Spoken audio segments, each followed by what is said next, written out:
So what will you oversay? You oversays that this patient came with bradycardia and he had this broad complex or narrow complex which was unresponsive to atropine.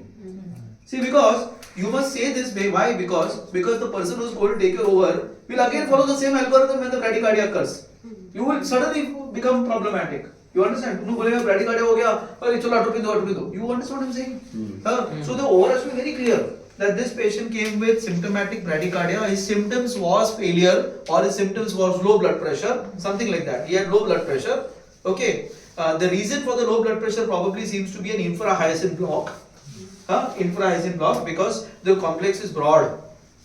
It is probably degenerative and not related to hyperkalemia, hypocalcemia, hypophosphatemia or any other disease. Not related to these things.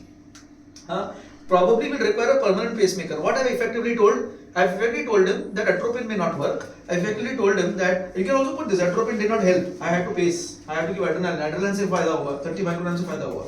You will say that. So that a person giving, say for example, Sachin is coming on duty. Okay, you have told him that atropine मत use करना. अगर वो pacing wire को इधर उधर हो गया, by mistake भी निकल गया, तो don't panic. Give adrenaline. You understand? Don't panic. Give adrenaline. So you start panicking because the pulse rate will go down. You will panic. It's obvious you will panic. If my patient is going bad, patient become क्या रहता है no? Altered हो जाता है patient, isn't it? So don't panic. Give an adrenaline. Patient comes up or put the pacing wire back inside. He is dependent on the pacemaker. Okay, awaits cardiology opinion. ECG shows this. The ECG shows clear broad complex. It's pacing properly. The sensory threshold is so and so. The pacing threshold is so and so, and the catheter is fixed at this mark. This has to be there. On a round also, this has to be there. I have verified with an X-ray that there is no other complication, which includes pneumothorax, hemothorax, because I am putting a sheath inside, and there is no cardiac tamponade. Okay, cardiac tamponade can occur at any moment. Lead perforation can occur at any moment. Lead breakage can occur at any moment. So every time this has to be very clearly looked at. कि भाई नहीं हो रहा है, BP गिर नहीं रहा है, because ऐसे होने के बाद बीपी गिरने लग गया, could be tamponade. You understand? BP could be tamponade.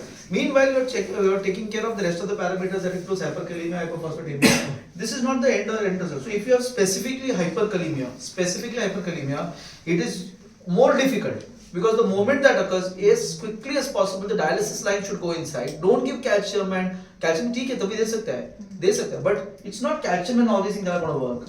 At that stage, you have to put in a dialysis line and quickly do the dialysis. Or the GI drip and calcium and saline, that is very temporary. It is not going to work. It's going to work for some time. You have to ensure that you put this quickly because as you are losing time, the heart will stop pacing, capturing. Because acidosis develop हो जाएगा. It will stop capturing.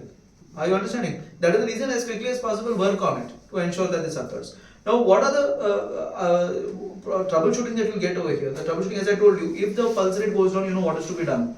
Okay, sensitivity, pacing. Over sensing means what? It is overtly sensing. So when you are over sensing, what is going to happen is it is not going to pace. If it's overtly sensing, it's not going to pace. So if your heart rate remains low, it's not coming up. Think of over sensing. Okay, you understand what I'm saying? If your heart rate remains low, it is not pacing, means the pulse generator is not giving the impulse because it's feeling there is a heart rate. It's over sensing it. So you may need to change your sensitivity threshold in the first place. You may need to change the sensitivity threshold in the first place. It's sensing. कभी-कभी क्या हो जाता है? Initially we are giving very minor sensitivity. मतलब छोटा-छोटा भी sense कर रहा है वो. Okay, so we kept the threshold as 2, say for example. We say the threshold as 2. But over a period of time, it is not able to sense that. It needs a larger because it's not able to sense it. That's why the threshold will change. You understand? The threshold will change. So you may have to change the threshold so that it senses it. समझ में आ रहा है? You may have to change the threshold. For example, if a patient goes has a pericardial effusion and the pericardial effusion has increased because of whatever we did, it will stop sensing it because the complexes become smaller. Lower voltage is coming. It is not able to sense it. Okay, or that lead has got some filth in it. That lead के आजू-बाजू कुछ तो clot भी जम गया. वो lead के आजू-बाजू कुछ clot भी जम गया. तो अभी lead और cardiac system के बीच में ना जगह है अभी. तो वो उतना जल्दी sense नहीं कर रहा है. समझ में आ रहा है? तो इसलिए you will have to change the sensitivity. समझ में आ रहा है? हाँ? Then you are looking at the complex. The complexes are not wide complex, they are only P waves. Means what? The lead has misplaced. Lead has double back. That doesn't mean that this has to come out. The lead itself the lead itself in cases when there is very severe TR and all, no? TR and all is happening, tricuspid regurgitation is happening. Okay, there is hepatopulmonary syndrome, there is RV failure, there are things like that in patients. There is a TR jet, there is a jet that's going the other way around. Okay, when that is occurring, this may double back itself and go back inside. This may will go to the atria. Okay, it will go to the atria. That time again it will show you atrial pulse. It will show you just the atrial pulse coming in. Okay, so you have to do an X-ray. You have to understand क्या हो रहा है. You understand? अगर ये बाहर आ गया तो very clear है. ये बाहर आ गया तो clear है हमारा. That it has come out. But otherwise, if it is in the right place and it is giving atria, means what is happening? It's probably double back. It's actually gone back and come back into the atria, and that's what's causing the atrial pulse to come by. So you are oversense and undersense. समझ में आ गया? Oversense and undersense. Clear? Clear? Now your pacing, it's not pacing now. It is sensing. It is not sensing, but it's not pacing. It is sensing each 40 beats. 40 beats sense हो रहा है, लेकिन वो 70 पे pace नहीं कर रहा है. मतलब क्या हो रहा है? मतलब your pacing threshold has changed either because of acidosis or hyperkalemia or hypocalcemia or hypophosphatemia. Some electrolyte abnormality has occurred, sepsis has worsened, something like that has occurred, which is preventing it from capturing. So your capture threshold will change. Capture threshold will change at that moment because it's unable to capture. You understand? Clear on this? Clear? Okay, one of the things that is asked in the exams is what kind of pacemaker is this? They will show you an X-ray and they will ask you what kind of pacemaker is this. You should be able to identify the pacemaker by the number of leads, okay? Number of leads. So if the lead is, there is one lead in the atria and one lead in the ventricle. Okay, this is a dual chamber pacemaker. So you must be able to tell that in the exam. This is dual chamber pacemaker. And then it goes higher by saying, what do you think? Which kind of dual chamber pacemaker is this?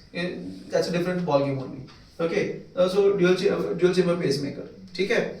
Epicardial pacing. Now what is epicardial pacing? So what happens with epicardial pacing? This is all we did a transcutaneous, we did transvenous, and then there's something called epicardial pacing. Okay, now what is epicardial pacing? Epicardial pacing में क्या होता है? Sometimes when they are doing a TAVR or sometimes when they are doing a cardiac surgery, a valvular surgery, okay, they are interfering with the blocks, the branches. The AV node is very close to the atrioventricular valve. It's very close to that. So when they are actually stitching, वो valve को कुछ अगर वो AV node को अगर कुछ हो गया, the commonest complication of a TAVI is what? Is pacemaker. Is the requirement of pacemaker. You require a pacemaker because it goes into blocks. Okay, because you are putting a valve right at that same place, no? जहाँ पर AV node पड़ा हुआ है, AV node के बाजू में वो valve inflate हो रहा है. So 18-20% of patients will actually have requirement. That's why when they counsel relatives saying that we may require sometimes pacemaker. So वो ऐसा बोलते हैं वो लोग. Similarly in AV valves, when they're doing valvular surgeries and things like that, there is always a chance that you have interfered with the AV node, and the patient is having a block post that. That is why they put epicardial pacing wires. It recovers. Okay, epicardial pacing wires means the wires are put from during surgery and it comes out from the chest wall. It comes out of the chest wall. So at that time they may put atrial as well as ventricular. Sometimes they put only ventricular. कुछ भी कर सकते हैं वो लोग. Depending on that they will decide कि atrial rate क्या है, ventricular rate क्या रखा है उन्होंने. They will keep that. Then they'll tell you this is AV wire or this is VV wire, whatever they'll say. That this is वही ventricular pacing लगाया है. Normally they keep both atrial and ventricular pacing. लगाते तो दोनों लगा देते. Okay, we can pace both. Now what is important when you are actually handling those pacing wires? When you are handling those pacing wires, it's important that you wear gloves. Very important. I say everything you want to do is going to go wear gloves, sterile gloves. Even if you're interfering with the transvenous pacing wire, you're going to use sterile gloves. But these wires are actually directly with the surgical site. It is a surgical site. So the gloves are not for sterility purposes. It is not only for sterility purposes, also for preventing microcurrents. Even when you have not touched it, no, there will be microcurrents. Even when it is not pacing, there will be microcurrents that are there. That is why nursing protocol is, if by any chance you are interfering with epicardial virus, you hold gloves. You wear gloves and then you place it isolated away from everything else. It's isolated away. You cannot keep it with other devices. It has to be isolated away. That's why it's isolated here somewhere. It's not isolated somewhere with your jugular or something like that. It's not placed somewhere here. It's here only isolated and kept here only. Epicardial wires. Okay? So epicardial wires are kept till it is required. If it is not required, they just pull it out. It is just pulled out. Nothing happens to the heart. It's just pulled out from that area. Right? Any doubts? Any doubts on